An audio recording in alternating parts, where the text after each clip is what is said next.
one of the top experts in the world on sales. King of collaboration. He's on the cutting edge, and what he does works. Jim Padilla. CEO of Gain the Edge. He is the leader when it comes to sales and conversions. A sales and business coach to some of the biggest names in the country. Jim Padilla is known as the go-to guy for all things sales.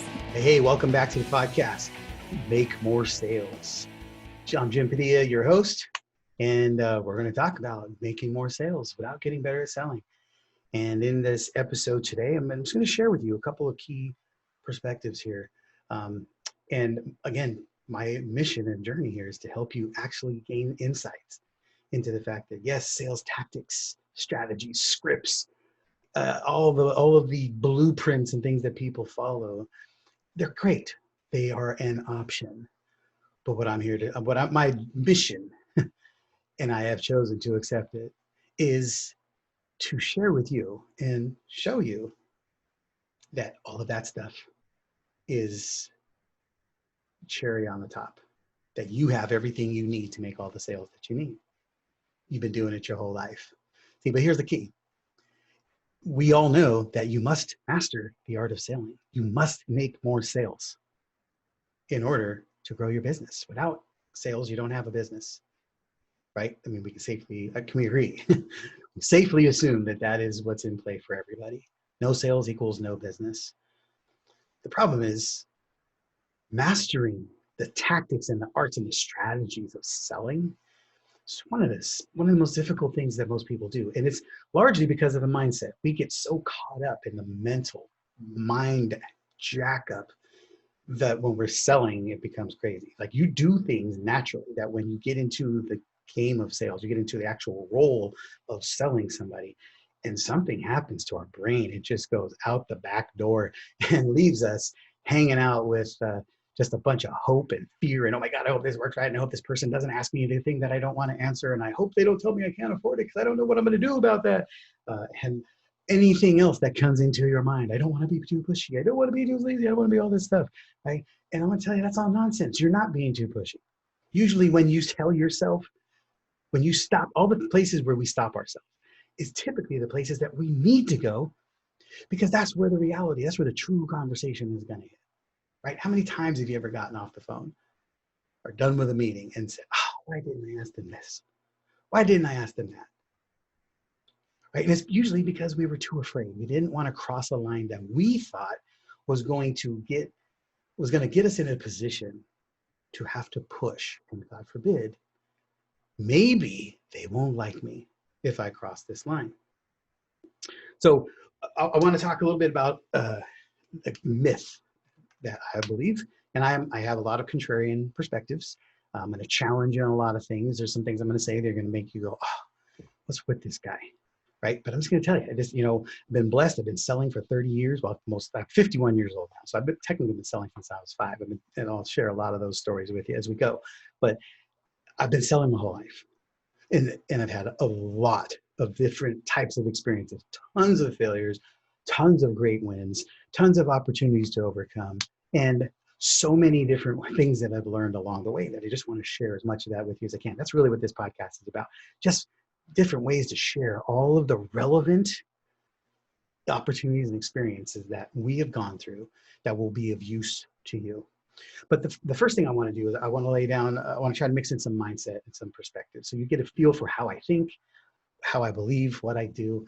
And one thing I'm going to share is that there's a lot of things out there that people do that we do for a long time. We say things that I don't really think we understand why we're saying them or what the heck they mean when we're saying them. We say them because we've heard them said so many times.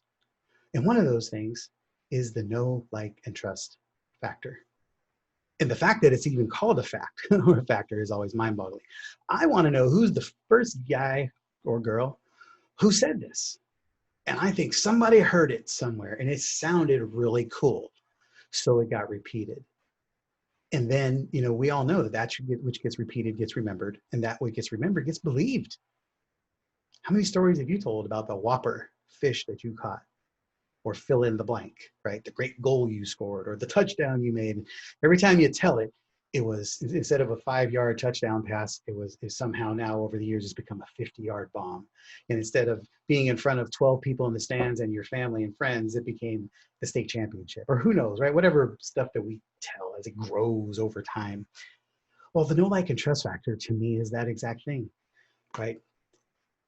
You don't need to get people to know, like, and trust you to buy from you, right? What's the last car you bought? Have you ever bought something from somebody you didn't know? Have you ever bought something from somebody because it just happened to catch your eye, catch your attention? You've never had an impulse buy? You've never gone to the mall looking for one thing and coming back with something else? You've never gone to Target looking for dog food and coming home with a whole shopping cart full of stuff because it was on sale and you saw it. And it wasn't because you needed it. And it wasn't because you had thought a ton about it. It was because it made sense in the moment. How many times have you bought from people because you like them?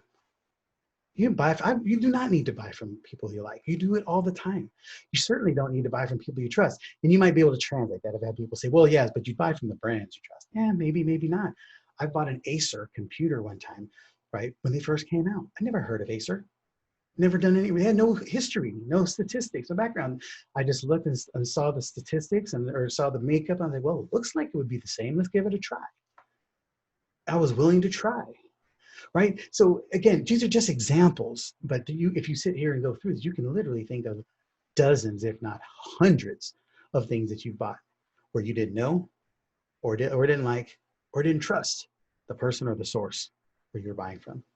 And the only reason I put that out there is I want you to really open this up, right? So we spend so much time trying to get to a position of getting people to know, like, and trust us that it puts us in a position of we're pursuing the wrong goal. Right? I'll give you one in the game of sales. This is a really big one. And this is why it always makes my head scratch, or makes me scratch my head. Why would you spend your time trying to get someone to like you? Now, if you want to get someone to like you, that means you're putting yourself at risk of doing things that may or may not be in the best interest of the other party or yourself. Right? Because in order to get people to like us, we want to make them feel good. And many times making them feel good is contrary to what you need to do in the sales game. Right? So you may not want to be focusing on getting them to like you. Now, if sharing the truth, which is one of our core strategies for making more sales without getting better at selling, is telling the unapologetic truth. Okay? That alone, if you master this art, I guarantee you your sales will go up. Because there's so many times you don't sell simply because you didn't instill the confidence, the certainty, the clarity, and the conviction in the person you're speaking to because you weren't willing to go to that place. And so it kept you a little bit lukewarm instead of showing up with that conviction. Like right now, you can think, I am crazy, but you're still listening because I'm speaking with credibility and conviction and certainty. So, I'm not talking like someone, well, maybe, I don't know about this, no, like, and trust thing. I'm not sure. No, I know what I know.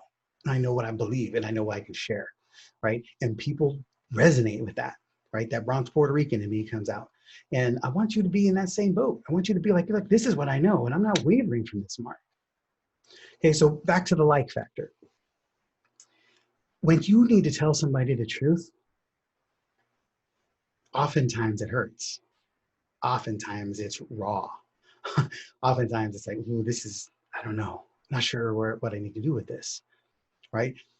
Our daughters, my youngest daughter, she was daddy's girl. She was attached to my hip from the time she was young. She played sports. I coached her in all of her sports. We spent a ton of time together in her growing up years. And I literally, unfairly, credited her with being perfect, which was a ridiculous standard for her to live up to. And because I thought she was the greatest, and I still do, I love her to death. She's the greatest daughter that could ever exist, the greatest girl, greatest example of a good Christian young girl, all this stuff. She had this crazy image to live up to. So whenever she did normal, stupid things like a teenager does, she would lie to me because she didn't want to break my heart and break my image of her, right? Which was my fault for putting her on that pedestal. But the point was, she wanted me to like that image. She did not want to shatter my image, so she lied to me. Right? Now, the reason I share that example is because we do the same thing. We don't want to risk somebody at the other end of the conversation not liking us. So we pull back from telling the actual truth of what happened or what we see. When you're talking to them and you're the expert, they need to see and feel and hear your expertise. They need you to say as the expert, no, you're doing it wrong. And if you keep doing it that way, it's going to cost you. Or when they say something, oh, well, I think I'll be okay with this, but for a fact they won't. And they just told you 20 minutes ago in the conversation that they can't deal with this anymore, but you don't hold that in front of them like a mirror. You're not telling them the truth. And it's usually because you fear them not liking you. And then you're going to have a problem because now they're going to leave and they're going to have this piece of them that says, I really like that Jim guy, but God, there was just something about him. I don't know what it was. And you didn't pull the certainty and the conviction from them that was necessary for them to stand up and make a really difficult decision. To be able to say, yes, I'm going to invest with you. I'm going to work with you. I'm going to hire you. I'm going to spend money here. I'm going to commit to doing things that are going to make me vulnerable and change and raw. They need to know that you are the leader that can serve them. They need to have that unwavering confidence that has to come from you. And part of that is you have to have the confidence to be able to tell them the truth. Ask the tough question. Challenge those things. See, it's not about you getting them to know, like, and trust you. It's about them being able to know themselves so clearly that they are ready to move forward, that they like the fact that they take risks, that they like the decisions they make in your presence, right? And that they can trust themselves to take action and do the things necessary because of the environment you've created around them. It's about them getting to know, like, and trust who they are, where they're going, and what's possible for them, irrespective of you. Now, here's the beauty. The end result typically is that they will get to know you. They will like you and they will trust you. Typically, by you challenging them and breaking free of these myths, you will actually get them to love you because they're going to be grateful for the day that they met you. And that's regardless of what you're selling. Selling a dream, selling a product, selling a family on the family vacation, whatever it is. You just hold up and tell the truth. That's what you're designed for. We were wired for it as people, right? So this is just one powerful key to making more sales without getting better at selling. Can you see where this could come to use? I want you to think about this from a professional and a personal standpoint. Think of one relationship right now that is not where it needs to be in your life, whether it's your spouse, a kid, a neighbor, a relative, whoever.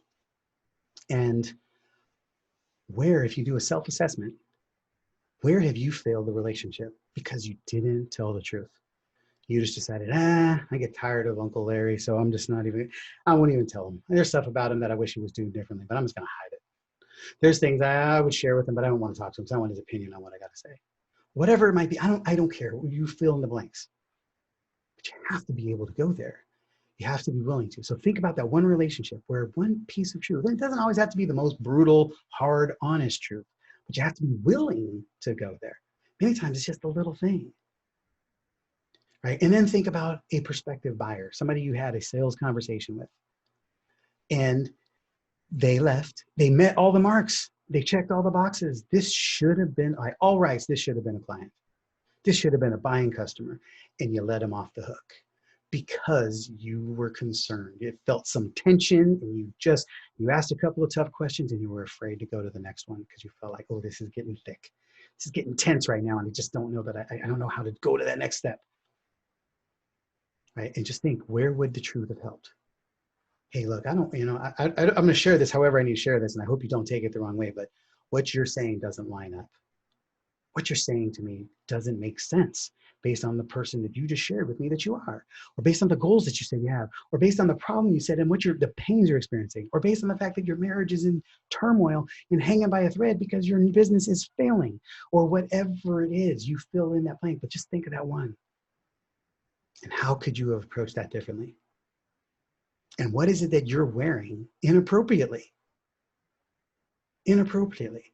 Like you needing them to like you is going to be the key to the success. How silly does that look like when it's potentially this person you may never talk to again? Why are you worried about them liking you? Instead of being committed to their outcome, their better, their highest and best deliverable and outcome and success. Right? And what about if you could show up a little bit more of a truer version of yourself? How will it help that relationship with Uncle Larry? or your wife or your cousin or whoever, right? What will you, by you challenging yourself to be a bigger, better person, what will it bring out of them as a bigger, better person? And we all make our best decisions and do our best work from that elevated place. Now, pain can be the driving force to get us there, but you don't make great decisions from the depths of pain and struggle and turmoil because it brings confusion and fear and doubt.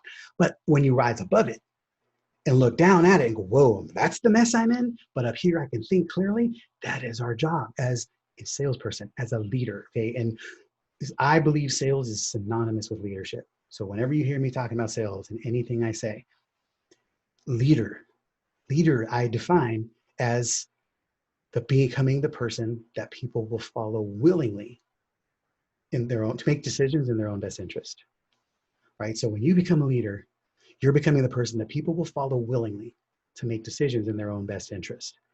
That's leadership. That's sales. That's the ultimate version of service. And that's what we want for you.